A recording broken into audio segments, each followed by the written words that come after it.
distosia bahu kan kita sudah melakukan persalinan KA2 ya, lagi proses persalinan KA2. Terus ketika si kepala ini lahir, ya, ini kepala lahir. Nah, dia kan melakukan putaran paksi luar. Nah, ini macet. Ya, ini tuh macet. Nah, ketika kita menemukan kondisi seperti ini, maka yang pertama dilakukan adalah perluas jalan lahir. Jalan lahir biasa kita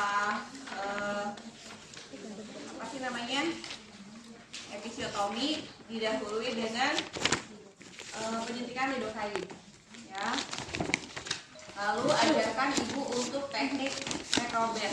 Macrobed itu jadi kalau lahir normal itu kan ibu itu membuka jalan lahir ya, membuka jalan lahir dengan kalau bisa si dengkul itu nempel di dada, ya. Terus pandangan matanya lihat ke perut.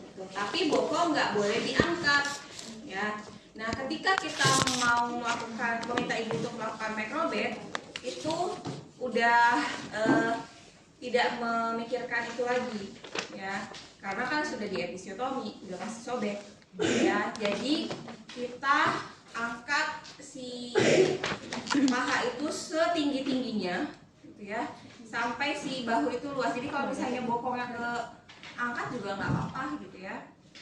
Lalu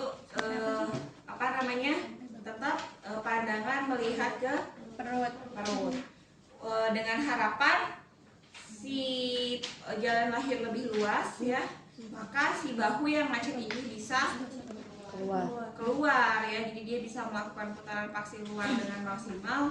Lalu kita akan bisa mengeluarkan bahu dan badan, gitu ya.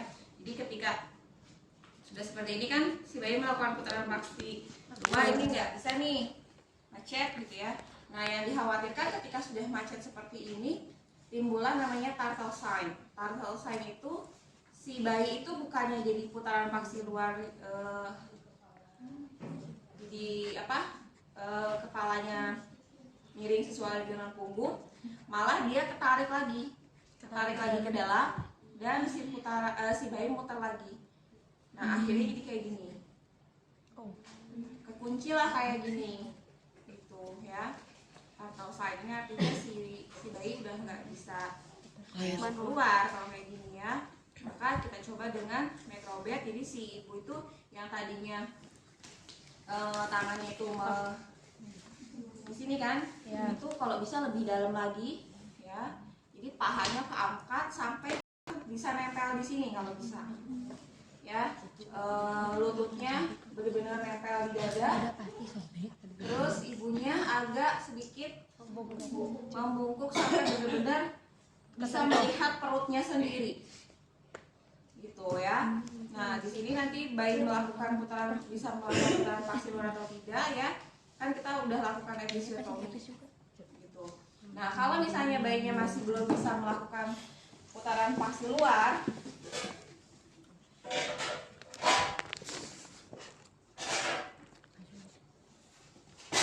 ya, kita lakukan prasat-masanti. Nah, ini jelas harus sama asisten, ya. Jadi si asisten ini membantu ibu untuk memaksimalkan macrobednya. Jadi kalau misalnya ibunya kan berat ya, ibu hamil kan besar banget perutnya, pasti dia akan keberatan untuk mengangkat pahanya, ya. Jadi si asisten itu membantu si ibu untuk mengangkat pahanya. Lalu kita menekan suprasimfisis ibu, ya, melakukan penekanan pada suprasimfisis ibu seperti ini, ya. Supaya apa? Supaya si bahu ini, ya, yang tadinya gini agak sedikit, nah, bahu bayinya, ya. Jadi ininya ketekan sama tangan kita, jadi agak miring, agak ketekuk. Jadi si lengan ini benar-benar bisa menempel ke dada bayi, ketekuk, ya. Jadi kurang lebih posisi bayi itu akan seperti ini di dalam. Nah, kalau misalnya bayinya sudah seperti itu, harapan putaran paksi luarnya bisa ya, sampai kita bisa melakukan biparietal. Ya. Tapi kalau misalnya masih belum bisa juga, ada namanya prasat screw wood. Ya, screw wood itu kita memasukkan jari kita ke dalam, mana yang kiranya bahunya sudah mulai terlihat ya, yang tidak jauh, itu kita masuk. Kita sama kayak kemarin melahirkan, sungsang. Kita tekan, kita keluarkan tangan, seperti itu. Ya. Lalu kan dengan kita memegang tadi masuk tangan kita ya, jadi kita tahu kan punggungnya di mana ya. Nah, lalu kita putar 180 derajat. Ya. Lalu tangannya masuk lagi untuk mengeluarkan jari yang tangan yang satunya. 180. Nah, baru 180. 180. Ya. Emang ada 190.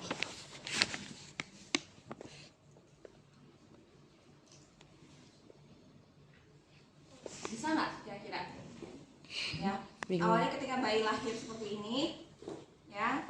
Terus bayi berupaya untuk melakukan putaran paksi Luar. tapi ternyata macet, nggak bisa sampai begini ya, macet nih.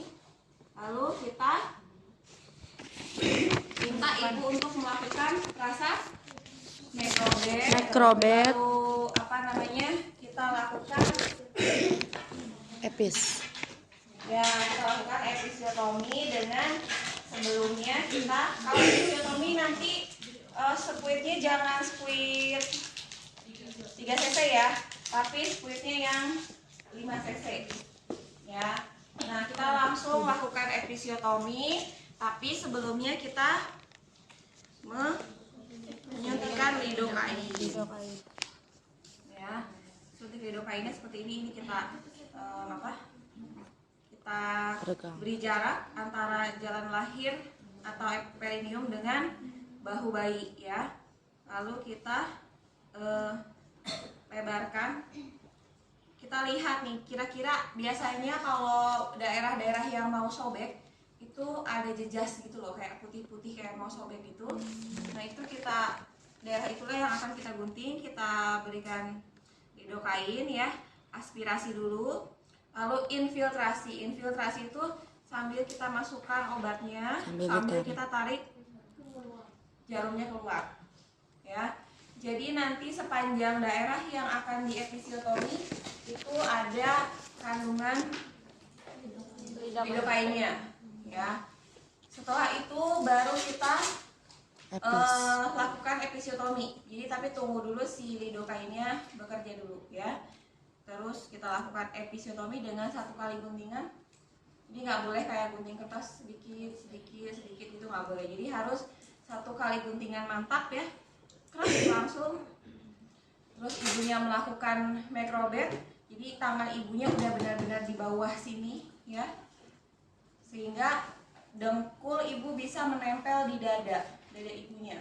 Kalau misalnya si ibunya keberatan, minta asisten untuk membantu ibu melakukan macrobed ya. Apakah dengan ini sudah cukup? Kalau misalnya dengan macrobed saja sudah cukup, berarti biasanya si kepala bayi sudah bisa melakukan putaran paksi luar dengan baik. Tinggal kita melakukan biparietal. Tapi kalau dengan ini saja tidak cukup, kita lakukan masanti. Masanti itu kita tekan ya, kita tekan si suprasimplisis, atau biasanya asisten yang menekan, nanti kita yang melakukan biparietal ya, daerahnya di suprasimplisis ya. Tapi kalau misalnya itu juga masih belum bisa ditekan, masih belum bisa, kita pakai screw wood ya. Jadi kita masukkan 2 jari kita ya. Itu biasanya yang sudah terlihat dulu. Oh ya, yang sudah terlihat dulu, diputar dulu, pertama diputar ya. Diputar, kita rubah bahu depan menjadi bahu belakang. Misalnya yang ini ya. Kita putar searah dengan ke arah bahu ya. Kita putar seperti ini. Set 180 derajat, nanti ini keluar. Terus ya. Setelah itu biasa kayak sungsang fossa Kuditi, terus keluar. Satu lagi 180 derajat lagi, set sampai keluar, baru Parieta. Sebenarnya udah bukan di Parieta ya, karena tangannya sudah keluar, tapi kita mengikuti jalan lahir kan agak ke bawah dulu baru ke atas. Jadi putar sampai si bahunya terlihat, tekan fossa Kuditi, keluarkan seperti mengusap wajah. Ya, putar lagi. Ya, untuk melahirkan bahu satunya lagi, tekan fossa Kuditi seperti mengusap Wajah. Jelas ya? Jelas. Itu untuk rasa Macrobet, Masanti dan Screwwood. Ada yang mau tanyakan?